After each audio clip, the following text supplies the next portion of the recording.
Hello నమస్తే, నేను అశోక్. గత 4 రోజులుగా ఇండిగోకి సంబంధించినటువంటి వ్యవహారాన్ని చూస్తున్నాము. దేశవ్యాప్తంగా అన్ని డొమెస్టిక్ ఎయిర్‌ప్లేన్స్ కావచ్చు, అలాగే ఇంటర్నేషనల్ సంబంధించిన కొన్ని ఫ్లైట్‌లన్నిటిని కూడా ఇండిగో నడపడం ఆపేసింది. దాని కారణంగా లక్షల మంది ప్రయాణికులందరూ కూడా ఇప్పటికీ ఎయిర్‌పోర్ట్‌లో పడిగాపులు కాస్తున్నటువంటి పరిస్థితిని కూడా మనం చూస్తున్నాము. ఇండిగో సిబ్బంది పైన దాడి చేయడాన్ని చూస్తూ ఉన్నాము. ఎయిర్‌పోర్ట్‌లలో రిక్షా వాళ్ళు లేదంటే రైల్వే స్టేషన్ల పరిస్థితులు ఎంత దారుణంగా ఉంటాయో అంతకంటే దారుణంగా ఎయిర్‌పోర్ట్‌లు తయారైనటువంటి పరిస్థితిని కూడా మనందరం చూస్తున్నాం. సో ఇదంతా కూడా మ్యాన్ మేడ్ క్రైసిస్ అని చెప్తున్నప్పటికి కూడా ఈ క్రైసిస్ ఏర్పడడానికి గల కారణం ఏంటి? నిజంగానే ప్రభుత్వం వైపు నుంచి ఏమైనా తప్పులు ఉన్నాయా, లేదంటే ఇండిగో వాళ్ళకై వాళ్ళు కావాలని చెప్పేసి ఈ క్రైసిస్ని సృష్టించారనేటువంటి ఒక అంశం చర్చించుకుంటే మాత్రము దీని వెనకాల ఒక పెద్ద కుట్ర ఉంది అంటూ కూడా పెద్ద ఎత్తున విమర్శలు వస్తున్నాయి. వాస్తవానికి DGCA, director general of control of civil aviation ఒక నిర్ణయాన్ని తీసుకుంటూ వచ్చింది. ఇది ఇప్పుడు తీసుకున్నది కాదు, ఒక ఏడాది క్రితమే దేశానికి సంబంధించినటువంటి విమానాయాలకు సంబంధించిన సర్వీసుల్లో కావచ్చు, అలాగే వాళ్ళ టైమింగ్స్లో కావచ్చు, ఎవరైతే పైలట్లు ఉంటారో వాళ్ళ సమయానికి సంబంధించి అంటే వర్కింగ్ అవర్స్కి సంబంధించి కొన్ని మార్పులు చేర్పులు చేస్తూ దాంట్లో మార్పులు చేర్పులు చేసుకుంటూ 48 గంటలు వాళ్ళకి కంప్లీట్ రెస్ట్ ఇవ్వాలంటూ కూడా చెప్తూ వస్తున్నారు. అలాగే నైట్ ల్యాండింగ్స్ని 6 నుంచి 2కు తగ్గించుకుంటూ తీసుకొచ్చారు. కేవలం నైట్ ల్యాండింగ్స్ 2 మాత్రమే ఉంచాలని చెప్పేసి కూడా ఇలా కొన్ని నిబంధనలన్నింటినీ కూడా సరళింపు చేసుకుంటూ దానికి సివిల్ ఏవియేషన్ మినిస్ట్రీ కూడా ఒక ఆమోదం తెలుపుతూ వచ్చింది. దానికి సంబంధించిన ఒక అప్రూవల్ కూడా ఇచ్చుకుంటూ వచ్చారు. అది ఏడాదిగా కూడా అన్ని కంపెనీలకి, ఏదైతే ఏవియేషన్ రంగంలో ఉండి ఫ్లైట్స్ నడుపుతున్నటువంటి అన్ని కంపెనీలన్నిటికీ కూడా ఆర్డర్స్ని ముందుగానే పాస్ చేస్తూ వచ్చారు. అయితే ఇక్కడ మెయిన్గా ఇండిగోకి మాత్రమే ఎందుకు ఈ క్రైసిస్ వచ్చిందంటే, మన దేశంలో మెయిన్గా చూసుకుంటే నేను ఇంటర్నేషనల్ ఫ్లైట్స్ని పక్కన పెట్టేస్తే డొమెస్టిక్ ఫ్లైట్స్ అన్నింటినీ కూడా ఒకసారి చెక్ చేసుకుంటే దాదాపు 60% పైగా విమానాలన్నింటినీ కూడా ఇండిగో సంస్థ మాత్రమే నడుపుతుంది. అంటే ఉదాహరణకు ఇక్కడ ఒక 1000 విమానాలు ఉంటే దాంట్లో 600 విమానాలు కేవలం ఇండిగో సంస్థ మాత్రమే నడుపుతూ ఉంది. అంటే ఏ మేర ఇండిగో తమ యొక్క చరిత్రని, తమ యొక్క వర్క్ని, లేదంటే తమ యొక్క ఎస్టాబ్లిష్మెంట్ని ఎంత బాగా రూపొందించుకున్నదో కూడా మనం అర్థం చేసుకోవచ్చు. ఒక విధంగా చెప్పాలంటే ఏవియేషన్ రంగంలో అత్యంత భారీ లాభాలతో నడుస్తున్నటువంటి సంస్థ ఏదో ఉందంటే అది ఇండిగో. మిగతా అన్ని అంశాలన్నీ కూడా, మిగతా అన్ని రంగాలన్నీ కూడా కొంత వెనకబడినప్పటికి కూడా, అన్ని కంపెనీల్లో కూడా ఇండిగోతో కాంపిటీషన్లో వెనకున్నప్పటికి కూడా ఇండిగో మాత్రం ఎక్కడా కూడా క్రైసిస్ని ఫేస్ చేయట్లేదు. ఇండిగో ఫైనాన్షియల్గా స్టెబిలిటీగా ఉంది.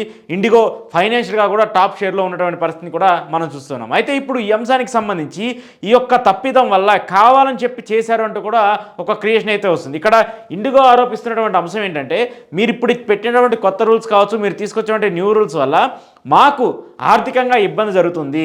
ఎందుకంటే మేము కొత్తగా పైలట్ని రిక్రూట్ చేసుకోవాలి, ఎంప్లాయ్మెంట్ క్రియేషన్ పెరుగుతుంది.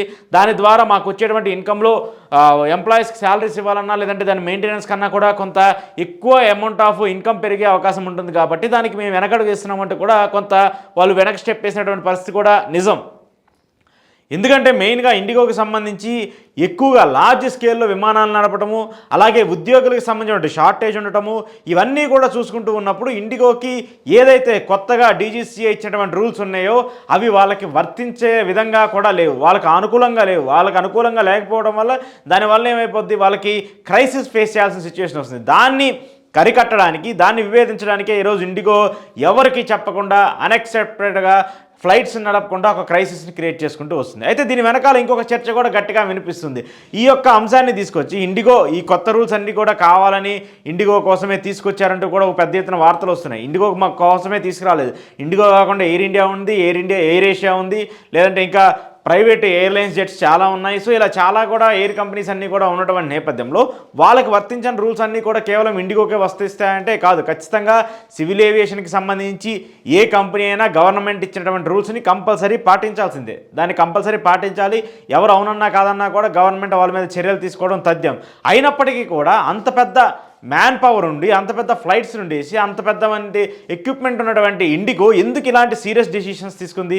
ఎందుకు ఇంత పెద్ద ఎత్తున వాళ్ళు ఒక నిర్ణయం తీసుకొని ఇన్ని లక్షల మంది ప్రయాణికులకు సంబంధించినటువంటి వ్యతల్ని, ఇన్ని లక్షల మంది ప్రయాణికులకు సంబంధించి తిట్లు పోసుకోవడానికి ఇండిగో ఈరోజు కారణమైందంటే దీని వెనక ఏదో చర్చ ఉంది అనేటువంటి ఒక అంశం కూడా కనిపిస్తుంది. అయితే ఇంకొకటి ఇప్పుడు పెద్ద ఎత్తున లేవనెత్తుతున్నటువంటి ప్రశ్న ఏంటంటే, ఇండిగో మీద ఇండిగో యొక్క క్రెడిబిలిటీని దెబ్బతీస్తే ఇండిగో ఇలా తప్పు చేసింది, ఈ కొత్త రూల్స్ తీసుకురావడం వల్ల ఇండిగో వాళ్ళు ఫైనాన్షియల్గా నష్టపోతారు కాబట్టి దానివల్ల వాళ్ళకు ఒక వాళ్ళ కంపెనీ మీద ఉన్నటువంటి క్రెడిబిలిటీని లూజ్ చేస్తే ప్రయాణికులు కావచ్చు, లేదంటే కొత్తగా వెళ్ళేటువంటి ఎంప్లాయీస్ కావచ్చు, వీళ్ళు ఎవరైనా సరే ఇండిగోకి ప్రయారిటీ ఇవ్వరు.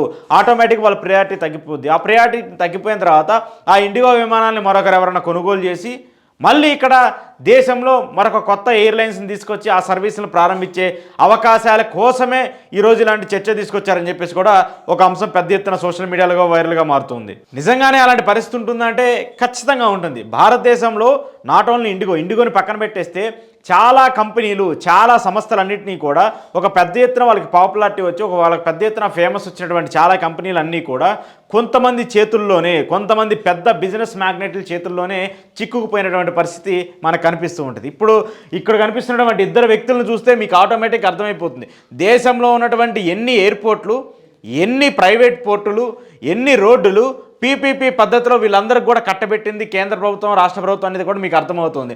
అదానీ అయినా అంబానీ అయినా ఈరోజు మన దేశంలో దాదాపు 60% మన దేశ ఆర్థిక వ్యవస్థలో 60% అంత ధనవంతం వీళ్ళిద్దరి దగ్గరే ఉంది. వీళ్ళిద్దరి దగ్గరే అంత యొక్క డబ్బులు ఉన్నాయి. సో వీళ్ళిద్దరికీ అంతే పెద్ద ఎత్తున డబ్బులు దోచిపెడుతున్నటువంటి ప్రభుత్వాలైనా లేదంటే దీని వెనక ఉన్నటువంటి వ్యక్తులైనా ఎవరుంటారో, ఎందుకుంటున్నారో, వాళ్ళ వల్ల ప్రభుత్వానికి ఏం ఉపయోగం, ప్రభుత్వానికి వల్ల వీళ్ళకి ఏం ఉపయోగం కూడా మనందరికీ తెలిసిన విషయమే. సో అయితే ఇప్పుడు ఇండిగో యొక్క క్రెడిబిలిటీని లాస్ చేసి ఇండిగో మీద ఇలాంటి ఒక లేనిపోయినటువంటి ఒక అపనమ్మకాన్ని క్రియేట్ చేసి గవర్నమెంట్ రూల్స్ని ఇండిగో ఫాలో అవ్వట్లేదు కాబట్టి, గవర్నమెంట్ రూల్స్ చెప్పినట్టు ఇండిగో ఫాలో అవ్వట్లేదు కాబట్టి వాళ్ళ మీద మేము చర్యలు తీసుకుంటున్నాము. ఇక్కడ భారతదేశంలో ఇండిగో తమ సర్వీసులు నడవడానికి వీలు లేని విధంగా కూడా ఒక నిర్ణయం తీసుకుంటామంటూ కూడా నిన్న కేంద్ర మంత్రి రామ్మోహన్ నాయుడు కూడా గట్టిగా చెప్తూ వచ్చాడు. వాళ్ళకి ఖచ్చితంగా సీరియస్ యాక్షన్ ఉంటుంది.